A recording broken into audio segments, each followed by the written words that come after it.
In today's video, I'm going to teach you how to create an invoice in QuickBooks.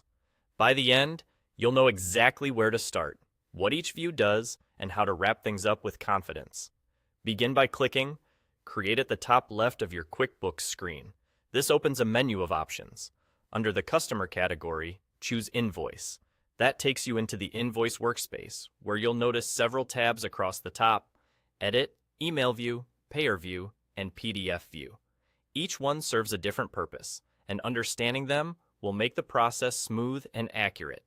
In the Edit view, you'll set up the heart of your invoice. Select the customer, confirm the invoice date and due date, and review the automatically generated invoice number if one appears. Add the products or services you're billing for, and make sure each line clearly describes what was provided. Enter quantities, rates, and any discounts as needed. If you charge sales tax, choose the correct tax settings so the totals calculate properly. You can also set terms, such as net 30, and include notes that give helpful context, like a thank you line or delivery details. Take a moment to scan the subtotal, tax, and total fields to confirm everything looks right. Switch to Email View to prepare the message your customer will receive.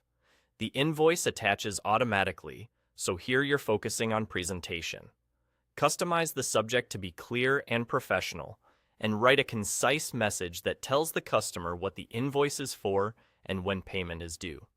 Double-check the recipient email address, and add others if someone else needs a copy, such as an accounts payable contact. This view is all about clarity and tone. Next, open Payer View to see exactly what your customer will see.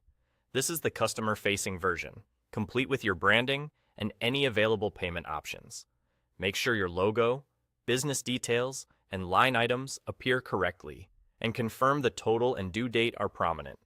If you accept online payments, you'll see how those buttons or links will display to the recipient. Finally, check the PDF view.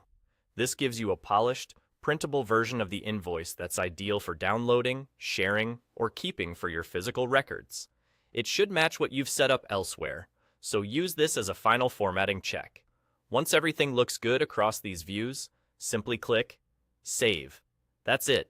You've created your invoice, reviewed how it appears to your customer, prepared your email, and secured a clean PDF for your files.